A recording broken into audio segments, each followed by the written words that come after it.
Hello friends, welcome to my channel தரங்கை பிரித்திஷ். இன்றைக்கி நம்ம வாராகி தாயார் வழிபாடை பற்றி தான் இன்றைய பதிவில் நம்ம பார்க்க போகிறோம். இந்த வாராகி தாயார் பார்த்தா ரீசெண்டாக நான் நாச்சியார் கோயில் போகும்போது வாங்கிட்டு வந்தேன்னு சொல்லிட்டு ஆல்ரெடி ஒரு வீடியோ ஒன்று கொடுத்துருக்கேன்.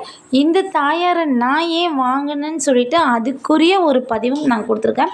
இப்போ தான் நான் ஃபஸ்ட்டு தாயாருக்கு பூஜை வழிபாடுகள் பண்ணலான்னு பூஜைகள் பண்ண போகிறேன்.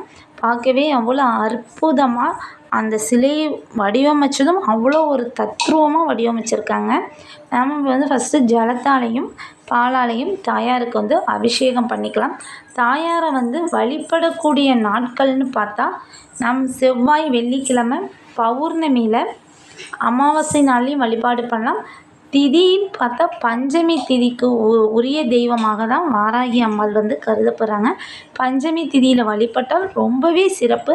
நம்மளுடைய கடன் பிரச்சனைகள், எதிரிகளால் ஏற்படக்கூடிய தொல்லைகள், இது போன்ற எல்லா ஒரு காரியத்தையும் நிவர்த்தி செய்யக்கூடிய ஒரு தெய்வமாக தான் வாராகி தாயார் இருக்காங்க. வாராகி தாயாருக்குன்னு கோயில்னு பார்த்தா நம்ம காசிலையும் தஞ்சாவூர்லேயும் இருக்குது. தஞ்சாவூர் இப்போ நான் லாஸ்ட்டாக சம்மர் ஹாலிடேஸ்க்கு போகும்போது வாராகியை பார்க்கணுன்னு சொல்லிட்டு தஞ்சாவூர் பெரிய கோயிலுக்கு போயிருந்தேன். எனக்கு சொந்த ஊரே தஞ்சாவூர் தான். ஆனால் நான் இது வரைக்கும் இவங்க அங்கே இருக்காங்கங்கிற விஷயம் எனக்கு தெரியவே தெரியாது.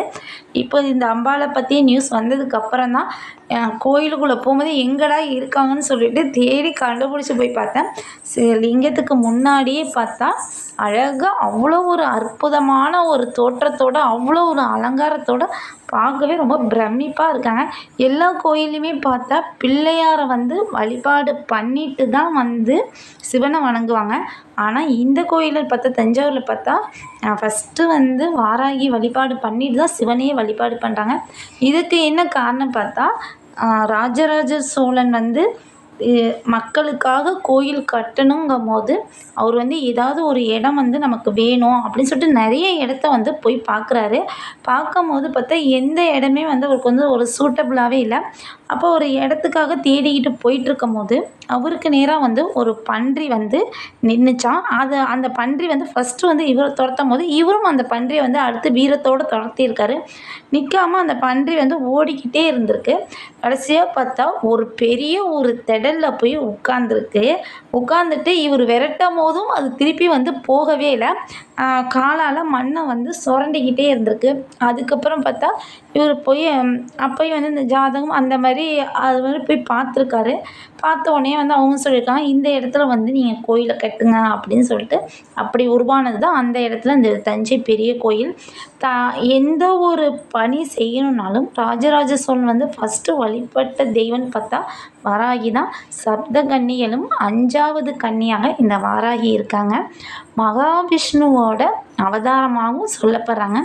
அவ்வளோ ஒரு குழந்தை மனசு உடையவங்கன்னு சொல்லலாம். நிறைய பேருக்கு வாழ்க்கையில் நிறைய மாற்றங்களை ஏற்படுத்தியிருக்காங்க. அம்பாளை வச்சு உருவ வழிபாடு பண்ண முடியலனாலும் ஒரு சின்னதாக ஒரு புதுசாக ஒரு அகல் வாங்கி அதில் அம்பாளுக்கு ஒரு நல்லெண்ணெய் ஏற்றி நம்ம தினம்தோறும் வடக்கு நோக்கி வச்சுட்டு அவளுடைய மந்திரத்தை ஒரு 108 முறையாவது நம்ம உச்சாடனம் செய்தால் நிச்சயமாக நம்மளுடைய பிரச்சனைகள் எதுவாக இருந்தாலும் ஃபஸ்ட்டு தாயார்கிட்ட நம்ம சொல்லணும். எதுவாக இருந்தாலும் தெய்வம் பார்த்துக்கணும்னு எல்லாருமே சொல்கிறதுனா, நமக்கு என்ன வேணுங்கிறத அது தெய்வம் கொடுக்கும். நமக்கு என்ன வேணுமோ அதை நம்ம கடவுள்கிட்ட சத்தமாக கேட்டே ஆகணும். எப்படி ஒரு குழந்தை எப்படி ஒரு தாய்கிட்ட அடம் பிடிக்குதோ அதே போல் எனக்கு வேணும்னு கேட்டால் மட்டும்தான் எந்த தெய்வமாக இருந்தாலும் ஓகே, அவங்களுக்கு நம்ம மகளுக்கு அது வேணும்னு சொல்லிட்டு நிச்சயமாக அருள் புரிவாங்க. இப்போ நான் ஃபுல்லாகவே தாயாரை அலங்காரம் பண்ணிக்கிட்டேன். அபிஷேகம் பண்ணிவிட்டு எப்போதுமே இது ஜவ்வாது பேஸ்ட்டு என்னோட நிறைய வீடியோஸில் சொல்லியிருப்பேன். பூஜை முடிஞ்ச உடனே பார்த்தா நான் ஜவ்வாது பேஸ்ட்டு அர்த்தர் பண்ணி இதை அபிஷேகம் பண்ணோன்னே அந்த சிலையாக இருந்தாலும் சரி, ஃபோட்டோஸாக இருந்தாலும் சரி, அது ஃபுல்லாக தடவிடுவேன். நம்ம ஏன்னா அடுத்த வாட்டி அபிஷேகம் பண்ணுற வரைக்கும் நம்ம பூஜை அறைக்குள்ளே வந்தாலே ஒரு கோயில் போன்ற ஒரு நறுமணம் நமக்கும் வந்தாலும் ஒரு பாசிட்டிவான ஒரு எனர்ஜிங்கிறது நிச்சயமாக இருக்கும். இப்போ நான் 2 அகல் ஏற்றியிருக்கேன். 2 அகல் ஏற்றி வழிபாடு பண்ணி நம்ம தினம்தோறுமே நம்ம பிரச்சனையே முடிஞ்சாலும் சரி, நம்ம தினம்தோறுமே தாயாரை நினச்சி வழிபாடு பண்ணிக்கிட்டே இருந்தால் நமக்கு இந்த லோகத்தில் என்ன வேணுமோ அது நிச்சயமாக நம்ம அவகிட்ட கேட்டோன்னா நிச்சயமாக தருவாள்.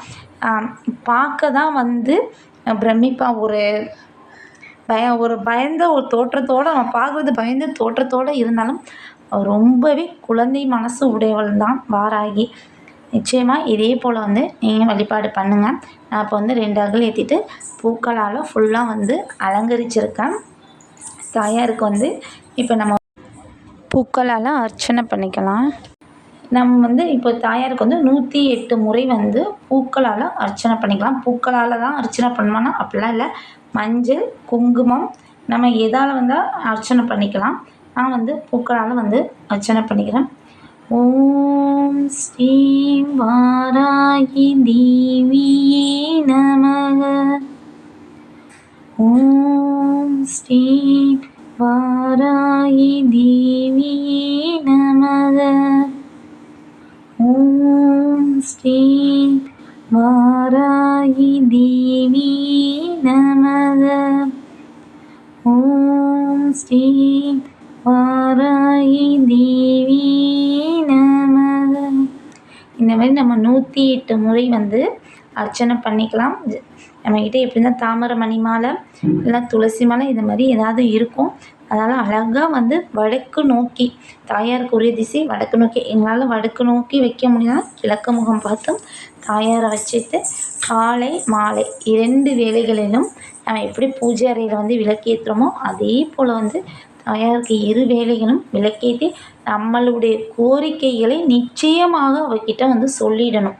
நம்ம எதுவுமே சொல்லாமல் வந்து வழிபாடு பண்ணால் ஓகே, நம்ம மகளுக்கு எதுவுமே தேவையில்லைன்னு தான் தாயாரும் நினைப்பாள்.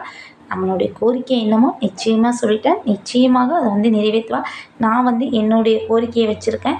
நிச்சயமாக தாயார் என்னுடைய கோரிக்கையை நிறைவேற்றிய பிறகு நான் கண்டிப்பாக வந்து வீடியோ நிச்சயமாக சொல்லுவேன். இதே போல் வந்து நம்ம வாராகிக்கு நிறைய பூஜைகள் வந்து நம்மளுடைய சேனலில் பார்க்கலாம். இந்த பதிவு வந்து கண்டிப்பாக உங்களுக்கு பிடிச்சிருக்குன்னு நான் நம்புகிறேன். இந்த வீடியோ உங்களுக்கு பிடிச்சிருந்துச்சா தரங்கை பிரித்திஸ்ங்கிற சேனலை லைக் பண்ணுங்கள், ஷேர் பண்ணுங்கள், சப்ஸ்கிரைப் பண்ணுங்கள். கண்டிப்பாக மறக்காமல் சப்போர்ட் பண்ணுங்கள். Thank you friends.